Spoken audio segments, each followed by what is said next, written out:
Ada sebuah paradoks yang sedang terjadi di depan mata kita setiap hari. Kita berada di sebuah era di mana dikenal banyak orang dianggap sebagai mata uang yang paling berharga, lebih tinggi nilainya daripada keahlian atau integritas. Orang-orang berlomba menanggalkan privasi, menciptakan kegaduhan, dan mengejar algoritma dengan satu keyakinan bahwa hidup akan menjadi serba mudah jika kita sudah dikenal. Namun, ada satu hal yang luput dari perhatian. Ada banyak sekali orang yang namanya melambung tinggi, wajahnya muncul di setiap layar, namun mereka tidak meninggalkan apa-apa. Mereka ada, tapi tidak eksis dalam sejarah. Mereka populer, tapi tidak memiliki nyawa. Ini membawa kita pada sebuah pemisahan yang fundamental. Apa perbedaan antara sekadar menjadi terkenal dengan memiliki sebuah karya? Dan mengapa di era panggung yang semakin sesak ini, karya adalah satu-satunya jangkar yang akan menyelamatkan kita dari kepunahan identitas?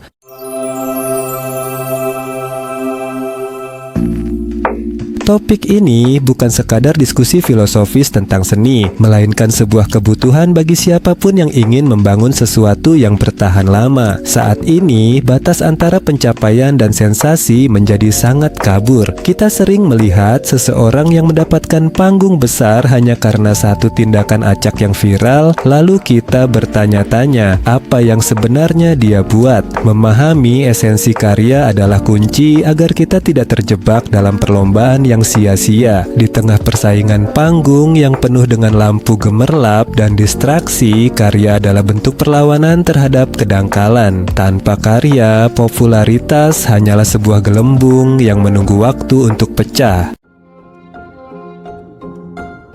Apa sebenarnya yang disebut sebagai karya? Apakah ia harus berupa benda yang dipajang di galeri? Tidak selalu. Karya adalah jejak pemikiran yang telah diproses secara sadar. Karya dimulai dari sebuah keresahan atau gagasan yang kemudian diolah melalui keterampilan, dedikasi, dan waktu, hingga akhirnya menjadi sesuatu yang bisa memberikan nilai bagi orang lain. Jika Anda membuat sebuah produk hanya untuk mengikuti tren agar cepat laku, itu adalah komoditas. Namun, jika Anda menciptakan sesuatu, baik itu tulisan, desain, hingga racikan bedak, dengan sebuah prinsip untuk menjawab masalah atau menawarkan cara pandang baru, di sanalah ia menjadi karya. Karya adalah perpanjangan tangan dari jiwa sang pembuatnya. Ia memiliki karakter yang tidak bisa digantikan oleh mesin atau tren yang lewat begitu saja.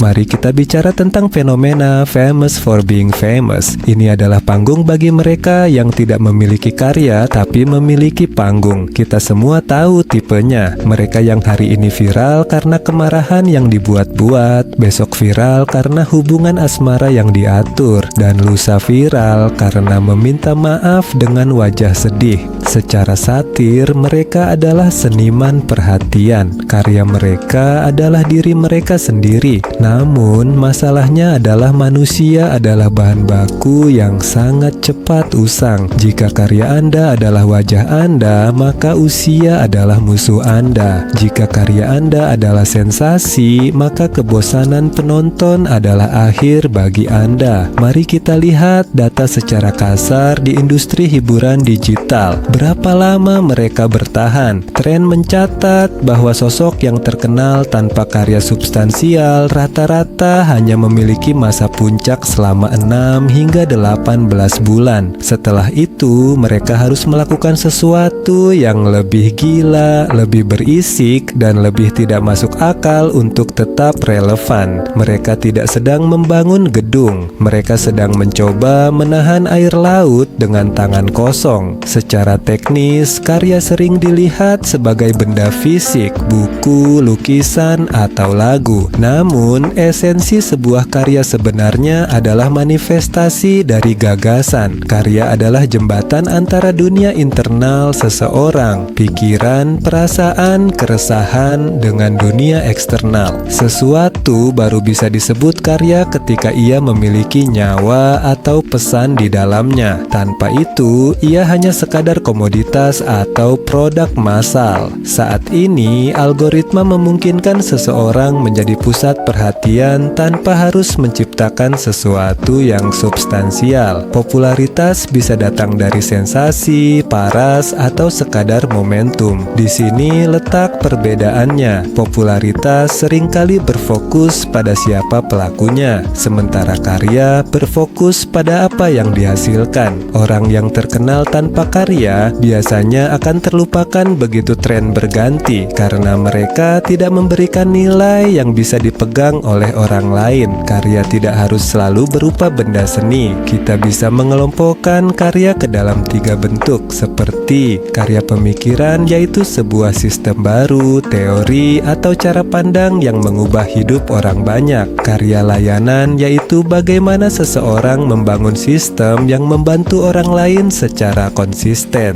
Karya estetika, yaitu produk yang menggabungkan fungsi dengan keindahan yang mendalam. Bahkan sebuah lampu atau bedak bisa menjadi karya jika proses pembuatannya melibatkan filosofi dan tujuan untuk menjawab kebutuhan manusia, bukan sekadar mengejar keuntungan materi. Apakah karya adalah syarat penting untuk menjadi terkenal? Di dunia yang ideal, jawabannya adalah ya. Namun di dunia nyata tidak selalu. Tapi karya adalah syarat mutlak untuk tetap terhormat dan relevan. Bandingkan 2 tipe manusia ini, seorang yang terkenal karena skandal pribadi 2 tahun lalu dengan seorang yang menciptakan sebuah pemikiran atau produk yang mengubah kebiasaan kita. 2 tahun kemudian, orang pertama akan diingat dengan rasa sinis atau mungkin sudah terlupakan sepenuhnya. Sementara orang kedua, meski mungkin tidak lagi sering muncul di kolom gosip, karyanya masih digunakan, dirasakan manfaatnya, dan namanya tetap disebut dengan penuh rasa hormat. Disinilah letak perbedaan antara fame, popularitas, dan legacy, warisan. Karya adalah cara kita bicara pada masa depan, bahkan saat kita sudah tidak lagi berada di atas panggung. Saat ini, semua orang memiliki panggungnya masing-masing. Media sosial memberi kita semua mikrofon yang sama kerasnya. Masalahnya, ketika semua orang berteriak, suara yang paling keras pun akan terdengar seperti kebisingan yang mengganggu. Disinilah peran penting sebuah karya. Karya tidak butuh berteriak. Karya yang berkualitas memiliki gravitasi. Ia akan menarik orang-orang yang mencari kedalaman di tengah permukaan yang dangkal. Masyarakat mungkin sering terdistraksi oleh lampu gemerlap, namun ketika malam semakin larut dan kegaduhan mereda, mereka akan kembali mencari cahaya yang stabil, sesuatu yang solid, yang nyata, dan yang bisa memberikan makna. Itulah mengapa produk yang dibuat dengan riset mendalam atau tulisan yang dibuat dengan riset yang rapi akan selalu punya tempat, tidak peduli seberapa banyak tren sampah yang lewat di depan mata kita. Jadi, apakah karya itu penting? Di era yang serba dangkal ini, karya bukan hanya penting, tapi merupakan sebuah kebutuhan mendesak agar kita tidak kehilangan kemanusiaan kita. Dunia mungkin saat ini lebih sering merayakan kegaduhan, tapi jangan terkecoh oleh angka-angka di layar. Angka bisa dimanipulasi, tren bisa diatur, namun kualitas sebuah karya tidak pernah bisa dibohongi. Jangan pernah takut untuk tidak dikenal selama Anda memiliki sesuatu yang layak untuk diberikan, karena pada akhirnya bukan berapa banyak orang yang tahu nama Anda yang menjadi ukuran keberhasilan, melainkan apa yang tertinggal di hati dan pikiran mereka ketika nama Anda tidak lagi disebutkan. Berhentilah mengejar panggung dan mulailah membangun fondasi, sebab panggung bisa runtuh, tapi fondasi yang kuat akan tetap berdiri meski badai zaman datang silih berganti.